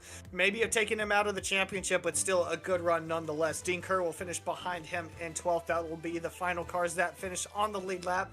After him, Scott Angelo, Jose DeLeo. We saw Jose pull off to the left on the backstretch. He will be 14th, but Scott Angelo will finish 13th. Right behind them, Robert Guadagnoli, Joshua Benjamin, 15th, 16th. Eduardo Pecorini, we kind of talked about him throughout the race. It's just a difficult way to end it. He will end up 17th. Christian Grisco, 18th. Billy Bowerman, 19th. Sven Hartman, 20th. Ricardo Delgado and Scott Reister, 21st, 22nd, did not make laps in this race. So they will finish outside of that as well. So that's the back end of the field with all 22 cars that showed up today, and all 45 laps or so that were run here at Chicago Street Course. A great race for sure. Armando Ahrens straight to the interview booth. We'll grab driver number 697 who wins in Division number 2. Armando, it was nearly an overall win. I mean, at the beginning of the race, you had to be thinking that, right? What was the plan? Again, same thing, not crash and just hold it, and the reverse grid really helped. And it looks like you're going to add more and more points to your total. Of course, you're going to add points to your total, but points to your gap back to second in the standings. You've got to feel good going to Zolder next week. Oh, yeah. Well, yeah. I wasn't expecting this race to be like this at all. I bought the track today. Like, I don't know what the heck, how it came out. Like, the first race, I had some incidents, but I guess the incidents pushing me back helped for the feature race, and that helped. But man, these aliens, they're too fast. And Zolder next week going to be a challenge just like here at Chicago, but do you think they're going to add up at all? I mean, this had to be tough. How tired are you? Sweaty. Weak arms are heavy. Yeah, a tough one here. Well, Armando, it's good to talk to you. A bunch of laps led here in the feature race, and we keep watching out for you to see if you can get that overall win. You were close here today. Maybe next week is Zolder. I don't know. I guess today was lucky. There was no Ulrich, you know. Janik, of course, he flies. Godoy was one more lap and it would have been over. So, but yeah, I guess lucky, not crashing. That's how it goes. There you go, Armando Ahrens, another Division 2 win this season, 2nd place overall. Armando, congratulations, and hopefully we're talking to you next week, hopefully with a championship to your name at Circuit Zolder. Thank you, guys. Appreciate you. Armando Ahrens looking like he will certainly be able to wrap things up next week and move on to Division 1 down the road. Zach, keeping things in Division number 2, second place finisher Andy Ray Miller has connected. Andy Ray Miller joining us up here in the booth now. Started 7th in the heat, finished 7th in the heat, started 9th in the feature, finished 7th in the feature. So, hey, you were one heck of a consistent driver. Yeah, one heck of a consistent driver. Talk to us a little bit about this track and this race. Obviously, it was very difficult to pass. So, from the driver's perspective, what did you see? Yeah, absolutely difficult to pass. But racing the GT3s at the Chicago quote unquote NASCAR road course, it was a blast. Yeah, I was just trying to watch out for the walls coming at me, and yeah, it seems like, you know, once you got in that train, it was hard to get out of it. There's not a lot of passing opportunities unless someone makes a mistake. But yeah, congrats to Armando on the D2 win, and yeah, big thanks to everyone at Pit Stop, Scott, the whole crew that runs and supports this league. You know, you guys are awesome. Well, we appreciate that. And we appreciate the work that you guys have been putting in on the track as well, especially you. You put in a D2 victory in the heat race and came up just a couple spots short. Yep. For the future. So, talk to us a little bit about Zolder next week. What are your expectations, and what do you want to see as far as obviously we want to see you holding up a championship. Don't get us wrong, but what do you got to do next week at Zolder? Yeah, well, the hope is, you know, me and Armando are in a tight race for the championship. So if any pain that can come to him would be great. Obviously, I'd rather us, you know, have a good, clean finish, and, you know, I come out on top. But yeah, I think I'm just gonna have to go and just be consistent there, and just, you know, hope for some good luck. Yeah, that makes sense. Well, I mean, heck, if tonight was any indication, consistency is a part of your name now. So hopefully you see that happen for you next week as well. We appreciate you coming in here, buddy, and we look forward to hopefully talking with you next week at Zolder. Yeah, appreciate it, guys. Thank you. Bye-bye. And that's Andy Ray Miller finishing second in Division number 2. It seems none of the Division 1 drivers want to come talk to us, Zach, but Alex DeMarco, if you're willing, go ahead and connect, and we'll chat with you if you're out there watching. I know Paolo's out there in the YouTube chat, and he doesn't usually talk to us just because there's that language barrier. But Paolo, congratulations to you as you look set to hopefully take that, well, hopefully for you anyway, take that championship next week. Of course, Scott Kimbrough would like it the other way around, but boy, what a race here at Chicago, Zach. When it's all said and done, this was a really, really cool race. Yeah, and we had been kind of harping on this one in Portland with how the GT3s are going to react, and I think just with the difficulty of passing, I think it turned out to be a really good race. Usually a lot of people attribute passing to really good racing, and I think, you know, where that may have some truth to it, I also think that, you know, strategy also plays a huge factor in good racing.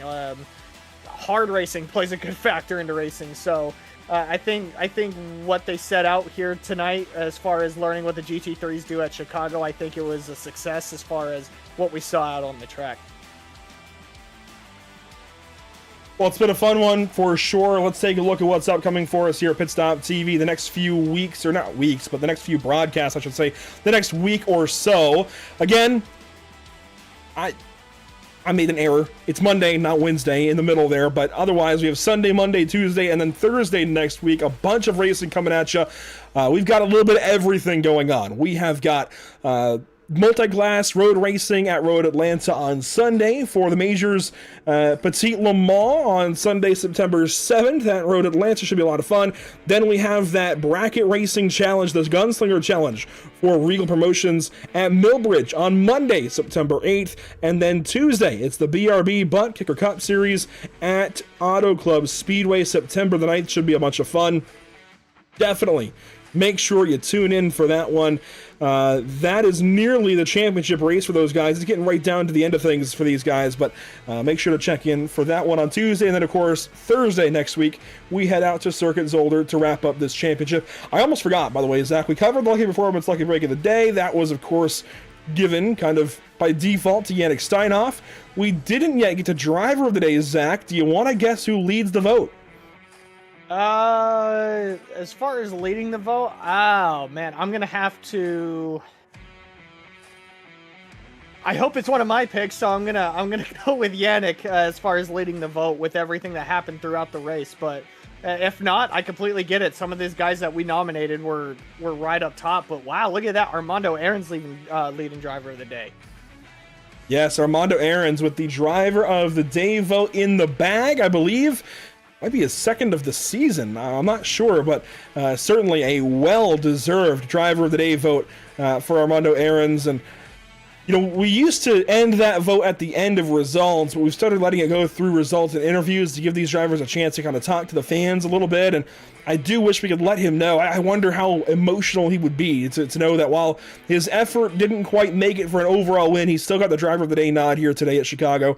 That's got to feel pretty good, and hopefully he gets the notification there in the Discord that he is the driver of the day this week here at Chicago. But Zach, that'll do it for us here one more time at Chicago. I want to give a big thank you to our partners with this series, of course, Muradness, JS Consulting, Screw Compressor Service Incorporated, and Rocket Designs, helping these guys get to and from the virtual racetrack. And Zach, our partners here at the channel, Whiplash SimCams, ATVO, CC's Business, Cody, Williams Design, Lucky Performance, and of course, the North American Racing League. Any final thoughts from you, sir, as we look forward to Zolder? Just that we're looking forward to Zolder with how everything is shaping up in the championship. Obviously, Paolo Gaddai took a good little chunk out of Kimbrough there, but looking forward to see how the Division 2 drivers handle Zolder. So just that, the championship race at Zolder, this is what we're looking forward to. One more time around this season in North American Racing League GT3 season number 8. It's at Circuit Zolder, a classic. We used to go there. We've been there in the past, but not since that track got resurfaced and redone here on the iRacing.com service. So should be a lot of fun hitting a brand new surface and track look there at Zolder. Should be a lot of fun next week. Until then, thanks so much for tuning in. We'll see you all next time here at Pit Stop TV, hopefully on Sunday for the Major Series as they head to Road Atlanta for the one, the only Petite Le Mans event for their season here in 2025. Until then, we'll see you all later. Have a great night.